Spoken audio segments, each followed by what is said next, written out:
अस्तर वाले ट्राउज़र की स्टिचिंग करने का ये तरीका आज तक आपको किसी ने नहीं बताया होगा, वो तो आप वीडियो देखकर ही समझ जाएँगे कि वाक़ई में ये तरीका आज तक आपको किसी ने बताया ही नहीं है। तो हेलो फ्रेंड्स, अस्सलाम वालेकुम, कैसे हो आप सभी? उम्मीद करती हूँ आप सभी खैरियत से होंगे और अपनी लाइफ़ में बहुत ही ज़्यादा खुश होंगे। तो गाइज़ देखिए, मैंने ट्राउज़र की कटिंग ऑलरेडी कर ली है और देखिए मैंने अस्तर की भी कटिंग कर ली है और जो हमारे ट्राउज़रों का कपड़ा है उसकी भी मैंने कटिंग ऑलरेडी कर ली है। तो देखिए ये हमारे फ्रंट वाले पीस हैं, मतलब अस्तर है ये। अस्तर वाले दोनों फ्रंट पीस मैंने रख लिए हैं, जैसे कि फ्रंट और बैक के पीस ट्राउज़र के अलग-अलग कटते हैं, तो ये दोनों अस्तर के ट्राउज़र के पीस थे और अब मैंने रख लिए हैं कपड़ा। ये भी हमारा फ्रंट वाला पीस है कपड़े का, तो सबसे पहले हमें अस्तर रखना है और फिर दोनों पीस हमें ट्राउज़र के कपड़े के रखने हैं और फिर इन दोनों पीस के ऊपर हमें फिर से अस्तर रखना है। आप ध्यान से देख लीजिएगा कि पहले मैंने अस्तर रखा है और फिर दोनों ट्राउज़र के पीस रखे हैं। देखिए, ये दोनों ट्राउज़र वाले पीस हैं और फिर से अस्तर रखा है। ये मेरे 4 पीस हो चुके हैं क्योंकि ये अस्तर वाला ट्राउज़र है। तो देखिए मयानी में भी मुझे अस्तर को लगाना है, तो मयानी में भी मैंने पहले सिलाई नहीं लगाई है। डायरेक्टली मैं ऐसे ही इसको सिलकर आपको दिखाऊँगी। आप स्टेप बाय स्टेप देखते रहना और आपको बहुत अच्छे से समझ में आ जाएगा। तो देखिए म्यानी पर मैंने अस्तर को इस तरह से पकड़ लिया है और नीचे की साइड से म्यानी का चौड़ा हिस्सा नीचे की साइड रखना है और ऊपर की तरफ इस तरह से करके हमें सिलाई लगा देनी है। अगर आपको अस्तर वाले ट्राउज़र की सिलाई करने का ये तरीका आपको जानना है, तो आप वीडियो को पूरा देखिएगा। अगर आप आधी-अधूरी वीडियो देखेंगे, तो आपको अच्छे से समझ में नहीं आएगा और आप यकीन करना पूरी वीडियो देखने के बाद आपको ऐसा लगने लगेगा कि हाँ, ये तरीका बहुत ईज़ी है। क्योंकि अस्तर वाले कपड़े सिलने में ना बहुत ज़्यादा टाइम लगता है, वो चाहे कुछ भी हो। पर जो तरीका आज मैं आपको बताऊँगी, इसमें आपको बिल्कुल भी टाइम लगने वाला नहीं है। तो देखिए मैंने मयानी को लगा दिया है और अब मैं आसन वाली साइड से ऊपर की साइड से एक सिलाई लगा देती हूँ। चारों पीस मैंने ले लिए हैं अस्तर के भी और ट्राउज़र के कपड़े के भी। तो जो हमने मयानी लगाई थी उसके ऊपर से हमें इस तरह से कपड़े को घुमाना है और हमें सिलाई लगा देनी है। हमें ध्यान इस चीज़ का रखना है कि हमारे 4 कपड़े हैं अस्तर के और ट्राउज़र के कपड़े के, तो हमें चारों को ही सिलाई के अंदर ले लेना है। देखिए काम तो हम बहुत तरीकों से करते हैं पर कुछ तरीके हम ऐसे कर सकते हैं अपने आप में जो बहुत ईज़ी होते हैं, तो ईज़ी तरीके से काम करना बहुत अच्छा होता है। तो देखिए मैंने इस तरह से अस्तर और मयानी और आसन की साइड से सिलाई लगा दी है और अब मैं एक सिलाई ऊपर की साइड लगा देती हूँ, जिससे क्या होगा कि हमारा अस्तर बिल्कुल भी हिलेगा नहीं। और पता है ये वाली सिलाई मैं सिर्फ़ आप सभी को समझाने के लिए बता रही हूँ, नहीं तो मुझे इतनी प्रैक्टिस है कि मैं ऊपर की साइड भी सिलाई नहीं लगाती हूँ। तो पर अगर आप चाहें तो इस तरह से एक ऊपर सिलाई लगा दें, इससे क्या होगा कि अस्तर अपनी जगह से हिलेगा नहीं। तो फ्रंट वाले पीस में हमने सिलाई लगा दी है आसन की साइड से, हमने मयानी भी उसके अंदर लगा दी है। अब हम इसके ऊपर लगाएँगे जेब, तो देखिए जेब लगाने के लिए क्या करना है, एक निशान लगाना है वो हमें ऊपर की साइड से 5.5 इंच पर और एक निशान लगाना है 5.5 इंच से नीचे 6 इंच पर, है ना? तो इस तरह से निशान लगाने के बाद अब हम इस निशान के ऊपर अपनी जेब को लगाएँगे। तो देखिए जेब को इस तरह से हमें सिंगल कर लेना है क्योंकि मैंने इसको डबल ही काट लिया था और हम एक निशान जेब के ऊपर भी लगा लेंगे। इससे क्या होगा कि हमें सिलाई लगाने में आसानी हो जाएगी। तो देखिए एक निशान इधर और एक निशान इधर लगा लिया है और अब हम यहाँ पर सिलाई लगाएँगे। सिलाई की स्टार्टिंग में हमें पक्का टाँका कर लेना है। जैसे हमने उधर पक्का टाँका किया था ऐसे इधर भी पक्का टाँका करना है और कपड़े को बाहर निकाल लेना है। तो जहाँ पर हमने सिलाई लगाई है वहाँ पर हमें एक-एक कट लगाने हैं निशान के पास से और इस तरह से जेब को अंदर की साइड करना है और जो हमने कट लगाए थे उस कपड़े को बाहर कर लेना है इस तरह।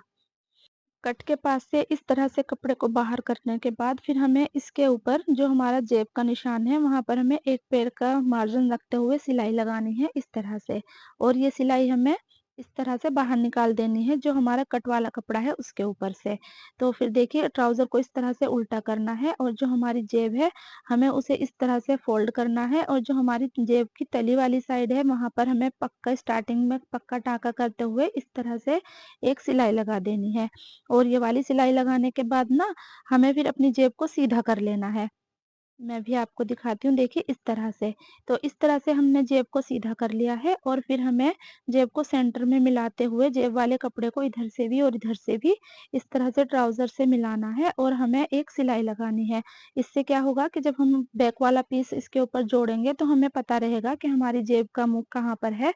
तो हमा सिलाई लगाने में आसानी हो जाएगी। तो इस तरह से हमें जेब वाले पीस के ऊपर एक सिलाई लगानी है और सिलाई लगाते हुए ध्यान रहे कि जो हमारा सिलाई वो जेब वाला मुँह है, वो सिलाई के अंदर नहीं आना चाहिए। उसकी बराबर से हमें सिलाई को लगाना है इस तरह से। इस तरह से सिलाई लगाने के बाद जेब भी अपनी जगह से हिलेगी नहीं और बैक वाला पीस जोड़ने में भी हमें आसानी हो जाएगी। तो देखिए ये रहा जेब का मुँह और जेब बनकर हो गई है तैयार। अब हमें ट्राउज़र के फ्रंट वाले पीस के ऊपर ट्राउज़र के बैक वाले पीस को रखना है और सिलाई लगानी है। तो देखिए सबसे पहले मैंने रख दिया है ट्राउज़र का कपड़ा और उसके ऊपर रख दिया है मैंने अस्तर वाला कपड़ा। हमें इस तरह से इसको रखना है और फिर बिल्कुल मिलाते हुए, क्योंकि मैंने पहले सिलाई नहीं लगाई है कहीं पर भी, जैसे कि आप देख सकते हैं, और हमें इस तरह से सिलाई लगा देनी है। अब तो देखिए जो मैंने जेब के ऊपर सिलाई लगाई थी, अब हमारा ट्राउज़र वाला पीस जो जेब वाला पीस है वो उल्टा है, तो हमें नज़र आ रहा है कि जहाँ पर हमने सिलाई लगाई थी उसी सिलाई के ऊपर हमें दूसरी भी सिलाई लगानी है। तो जब भी हम इस तरह से सिलाई लगाएँ तो चारों कपड़े हमें एक साथ मिलाकर ही सिलाई लगानी है, क्योंकि हमने पहले ही अस्तर जॉइंट नहीं किया है जिसमें बहुत ज़्यादा टाइम लगता है। हमने साथ के साथ सीना स्टार्ट किया है और आप देखिएगा कंप्लीट सिलने के बाद कहीं से भी इसमें इतना सा भी झोल आपको नज़र नहीं आएगा और कितनी जल्दी ये सिलकर तैयार हो जाएगा।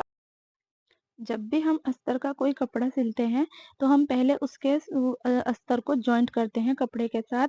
तो देखिए मैंने ऐसा बिल्कुल भी नहीं किया है, आप देख सकते हैं। मैंने ट्राउज़र का कपड़ा और अस्तर का कपड़ा साथ के साथ लेकर सिलाई स्टार्ट कर दी है और इस तरीके से अगर आप भी अपने ट्राउज़र या प्लाज़ो या कुछ भी आप अगर इस तरह सीना चाहेंगी, तो बहुत ही आसान तरीके से और बहुत ही कम टाइम में इस तरह से आप सिल सकती हैं। तो देखिए यहाँ पर अस्तर कम है, तो कोई बात नहीं, ये जब हम अपना मोहरी वाली साइड को फ़ोल्ड करेंगे तो ये कवर हो जाएगा। अभी आपको मैं वीडियो में दिखाऊँगी। तो देखिए जेब भी कंप्लीट हो चुकी है और अब हमें लगानी है यहाँ पर सिलाई। तो देखिए ये जो हम ट्राउज़र के ऊपर सिलाई लगाते हैं ना, कि मतलब साइड में किनारे पर जो सिलाई लगाते हैं, ये वाली सिलाई हमें जो हमारा बैक वाला पीस होता है, मतलब चौड़ा वाला पीस, उसी के ऊपर लगानी होती है। अगर हम इसके ऊपर सिलाई लगाएँगे तो आगे जाकर जो हमारा जेब वाला पीस है, वो भी कवर हो जाएगा। तो हमें जब भी ये वाली सिलाई लगाएँ ट्राउज़र के ऊपर, तो ये हमारा जो बैक वाला पीस होता है ना चौड़ा वाला, तो हमें ये वाली सिलाई उसके ऊपर ही लगानी है।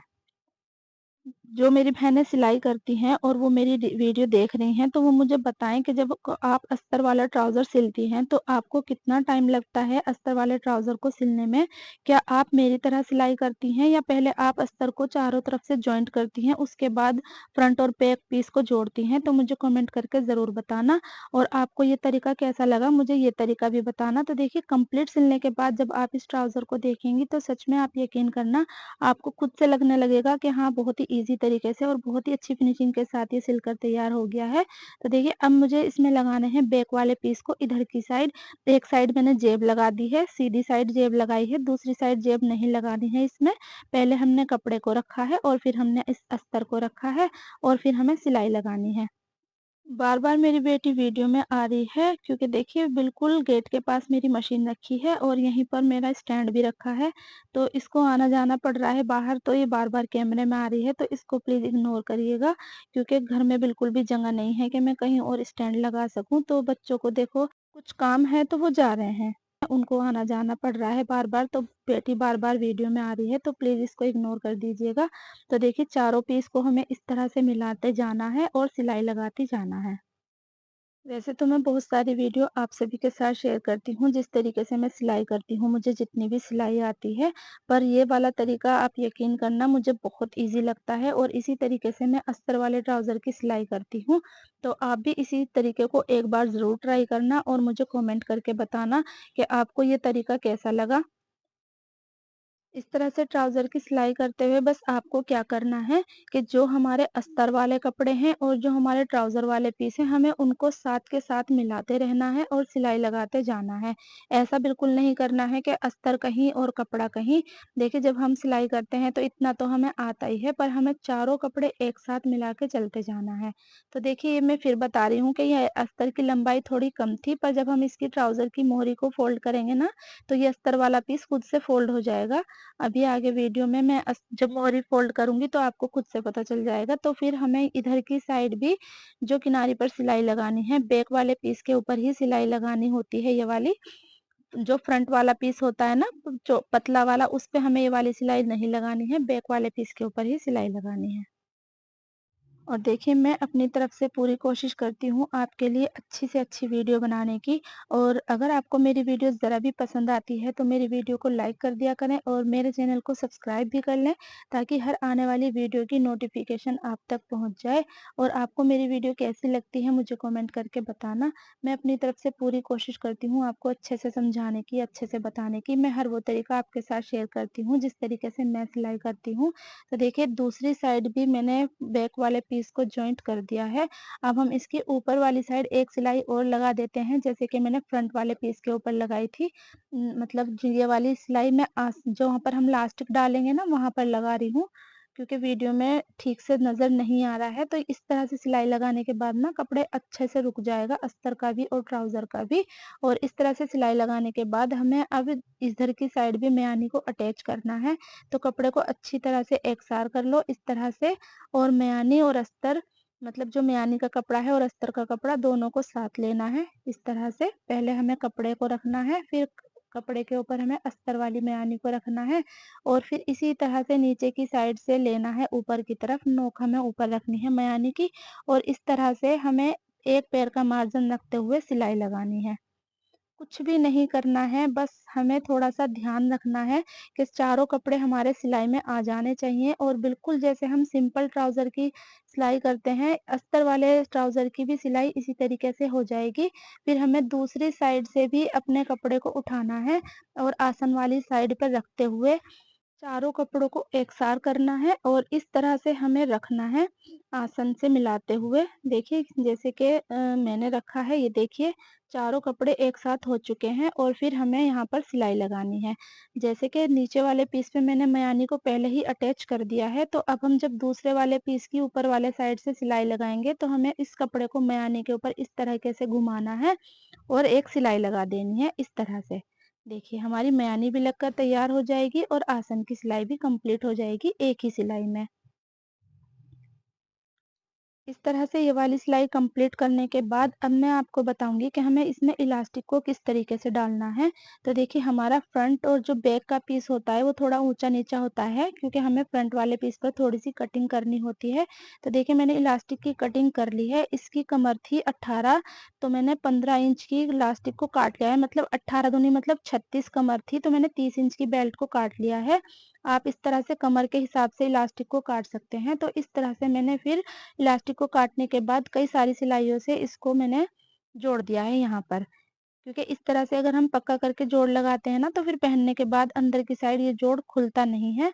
फिर हमें ट्राउज़र को इस तरह से रखना है और फिर यहाँ पर हमें इलास्टिक को रखना है ऐसे। और फिर हमें एक थोड़े से कपड़े को इस तरह से फ़ोल्ड करना है और अंदर की साइड इलास्टिक को करते हुए सिलाई लगानी है। मैंने एक वीडियो में पहले भी बताया था कि कई लोग ऐसा करते हैं, मतलब जो सिलाई करते हैं या करती हैं, वो पहले नेफ़ा फ़ोल्ड करती हैं, फिर इलास्टिक डालती हैं, तो मैं ऐसा नहीं करती हूँ। तो देखिए पहले मैं आपको बता देती हूँ कि जो हमारी जेब है, हमें इसको इस तरह से सीधा कर लेना है बिल्कुल।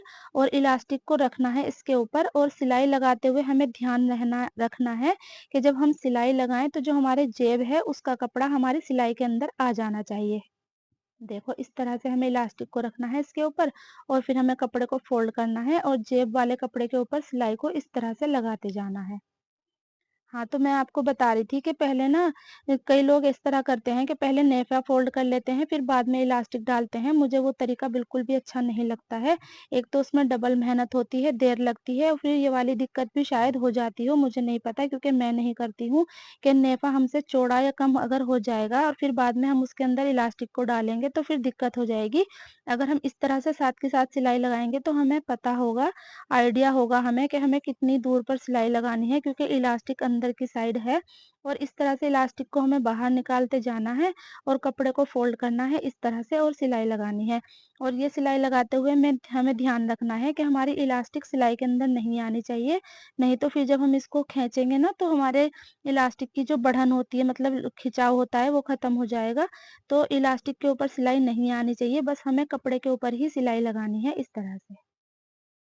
इस ट्राउज़र में तो पूरी गोलाई में हमें इलास्टिक को डालना है, पर जो बेल्ट वाले ट्राउज़र होते हैं अस्तर वाले, उनको भी इसी तरीके से सिलना है। बस जो इलास्टिक वाला जगह है, वहाँ पर से कुछ चेंजिंग हो जाती है, उसमें आगे बेल्ट और पीछे इलास्टिक लगानी होती है, तो उसको भी बिल्कुल इसी तरीके से सिलना है। बस इलास्टिक और बेल्ट आप अपने मेज़रमेंट के हिसाब से लगा लें और इलास्टिक को डालने के बाद ट्राउज़र को इस तरह से चारों तरफ से खींच दें। इससे क्या होगा कि ट्राउज़र के चारों तरफ एक सी प्लेटें बनकर तैयार आ जाएँगी। और देखिए अब मैंने ट्राउज़र की लंबाई के निशान लगा लिए हैं कि मुझे कितनी लंबाई रखनी है। तो देखिए चारों किसी भी साइड से मैंने इसको अस्तर को जॉइंट नहीं किया है, सिर्फ़ सिलाई के अंदर ही अस्तर को मैंने जॉइंट किया है। तो इस तरह से हमें मोहरी वाली साइड से अपने ट्राउज़र को फ़ोल्ड करना है और जैसे कि मैंने आपको बताया था कि अस्तर का कपड़ा थोड़ा कम है, तो जब हम इसकी मोहरी वाली साइड को फ़ोल्ड करेंगे तो वो कवर हो जाएगा। तो आप देख सकते हैं कि जो अस्तर वाला कपड़ा है वो इस तरह से जब हमने मोहरी वाली साइड से फ़ोल्ड किया तो वो कपड़ा कवर हो गया, वो नज़र नहीं आ रहा है। तो अगर आपके पास भी अस्तर का कपड़ा थोड़ा-सा कम आता है मोहरी की साइड से, तो कोई बात नहीं, परेशान होने की ज़रूरत नहीं है, वो इस तरह से कवर हो जाता है, जैसे कि आप मेरे मेरे ट्राउज़र में देख सकते हैं। तो देखिए ये थोड़ा-सा एक्स्ट्रा कपड़ा है, इसको हमें इस तरह से काट देना है और हमें अपनी मोहरी वाली साइड से इस तरह से इस कपड़े को फ़ोल्ड करना है। और इस तरह से कपड़े को फ़ोल्ड करने के बाद मैं अक्सर दूसरी भी सिलाई लगाती हूँ, सीधा करके अभी मैं आपको दिखाऊँगी। इस तरह से एक सिलाई लगाती हूँ मैं उल्टी साइड और दूसरी साइड सिलाई लगाती हूँ मैं सीधी साइड। उससे थोड़ी-सी फिनिशिंग सी आ जाती है और देखने में अच्छा लगता है। तो देखिए इस तरह से सिलाई लगाने के बाद एक सिलाई मैं लगाती हूँ यहाँ पर, जो हमने सिलाई लगाई है उसके बिल्कुल बराबर में 1 पैर का मार्जिन रखते हुए इस तरह। तो आप जब भी ट्राउज़र सिएँ, चाहे वो अस्तर वाला हो या बिना अस्तर वाला, इस तरह से सिलाई ज़रूर लगा दिया करें, इससे बहुत अच्छी फिनिशिंग आती है। ट्राउज़र की मोहरी वाली साइड से भी मैंने कपड़े को फ़ोल्ड कर दिया है और अब मयानी पर लगाऊँगी डबल सिलाई, जो कि ज़रूर लगानी चाहिए। आप भी लगाया करें, इससे मज़बूती हो जाती है, मयानी पर डबल सिलाई ज़रूर लगानी चाहिए। तो देखिए इस तरह से मैंने इधर की साइड तो लगा दी है, दूसरी साइड भी हमें डबल सिलाई को लगा देना है, इस तरह से। तो देखिए अस्तर वाली मयानी भी कैसे लगाते हैं, ये भी आपने अच्छे से देख ही लिया होगा कि बिल्कुल भी झोल नहीं आया है अस्तर और कपड़े को दोनों को साथ लगाने में बिना सिलाई लगाए हुए। और जब ये कंप्लीट सिलकर तैयार हो जाएगा, आप जब देखना कितनी अच्छी फिनिशिंग के साथ ये सिलकर तैयार हो गया है। अब हम इसको लगाएँगे फिटिंग वाली सिलाई। तो देखिए सबसे पहले हमें कपड़े को मोहरी की साइड से इस तरह से फ़ोल्ड करना है और जितनी भी आपको मोहरी रखनी है उसका निशान लगा दें इस तरह से और फिर फिटिंग की सिलाई लगा दें। अगर आप अपना खुद का ट्राउज़र सी रही हैं, तो आप अपने हिसाब से मोहरी रखें और अगर आप कस्टमर का सूट सी रहे हैं, तो जो कस्टमर बताते हैं, उसी हिसाब से आपको ट्राउज़र की मोहरी को रखना है और इस तरह से फिटिंग वाली सिलाई को लगा देना है। तो आप देख सकते हैं मैंने कहीं पर भी डबल सिलाई नहीं लगाई है। डबल सिलाई का मतलब है कि कहीं पर भी मैंने अस्तर को पहले से जॉइंट नहीं किया है, साथ के साथ रखा है और साथ के साथ मैंने सिलाई लगा दी है और कितनी जल्दी ये सिलकर तैयार हो गया है। तो अगर आप भी इसी तरह से ट्राउज़र की सिलाई करेंगी तो बहुत जल्दी सिलकर तैयार हो जाएगा। अगर आप स्टार्टिंग कर रही हैं सिलाई की और इस तरह की अगर आपको आदत हो गई, क्योंकि कहते हैं ना जो शुरू में हम काम करते हैं उसी की आदत हो जाती है, जैसे कि मुझे भी इसी तरह से आदत है। क्योंकि मैंने अक्सर देखा है जब कोई अस्तर वाले ट्राउज़र सिलते हैं ना, तो पहले उसमें चारों तरफ सिलाई लगाते हैं, फिर जाके फ्रंट और बैक पीस को जोड़ते हैं और सिलना वो बिल्कुल इसी तरीके से होता है। तो हमें स्टार्टिंग में ही ऐसी आदत अपने आप को डालनी चाहिए जो आसान हो, जिससे हमारा काम और भी जल्दी हो जाए। क्योंकि देखिए हम हाउसवाइफ़ हैं, हमारे पास वैसे ही कम टाइम होता है, तो अगर हम अपने काम को थोड़ा स्मार्ट तरीके से करेंगे, तो हम उसको जल्दी कर पाएँगे। तो फिटिंग की सिलाई लगाने के बाद जो साइड में एक्स्ट्रा कपड़ा है, अस्तर और कपड़ा थोड़ा इधर-उधर हो रहा है, तो उसको इस तरह से काट दें क्योंकि इससे अच्छी फिनिशिंग आती है। दूसरी साइड से भी हमें कपड़े को इस तरीके से काट देना है, साइड में से। इससे हमारे ट्राउज़र में अच्छी फिनिशिंग आ जाएगी और जब हम इस पर इंटरलॉक कराएँगे तो उसमें भी आसानी होगी। तो इस तरह से एक्स्ट्रा कपड़े को ज़रूर काट दिया करें, चाहे वो अस्तर वाला सूट हो या बिना अस्तर का हो। तो इस तरह से सिलाई लगाने के बाद हमें जो हमारी मोहरी की साइड ये एक्स्ट्रा कपड़ा बचता है साइड में, इस तरह से फ़ोल्ड करना है और फिर हमें इसके ऊपर डबल सिलाई लगा देनी है। अब जो मैंने मोहरी की साइड कपड़े को फ़ोल्ड किया है, ये मैंने इसलिए किया है क्योंकि जब हम ट्राउज़र पहनते हैं ना, तो जो हमारा ये एक्स्ट्रा कपड़ा होता है, ये एड़ी के पास से नज़र आता है। तो अगर हम इसको इस तरह से फ़ोल्ड करके सिलते हैं, इस तरह से, तो ये कपड़ा हमारा बाहर की साइड नहीं दिखता है और अच्छी फिनिशिंग आती है। तो आप जब भी सिलाई करें, तो ट्राउज़र के एक्स्ट्रा कपड़े को इस तरह से अंदर की साइड ज़रूर फ़ोल्ड कर दिया करें। तो देखिए जेब भी देखिए, बिल्कुल कंप्लीट सिलकर ट्राउज़र तैयार हो चुका है और अब मैं आपको इसको सीधा करके दिखाऊँगी। तो आप देख सकते हैं कितनी अच्छी फिनिशिंग के साथ ये सिलकर तैयार हो गया है। कहीं भी इतना सा भी आपको झोल नज़र नहीं आएगा। बिल्कुल स्ट्रेट पैंट की तरह ये सिलकर तैयार हो गया है। वैसे ये ट्राउज़र थोड़ा लूज़ है, जिनका ये ट्राउज़र है वो लूज़ ही पहनना पसंद करते हैं। पर आप देख सकते हैं कितनी अच्छी फिनिशिंग के साथ ये सिलकर तैयार हो गया है। और इसकी जेब भी कितनी अच्छी फिनिशिंग के साथ तैयार हो गई है। उम्मीद करती हूँ आपको वीडियो पसंद आई होगी। मिलते हैं नेक्स्ट वीडियो में। अल्लाह हाफ़िज़।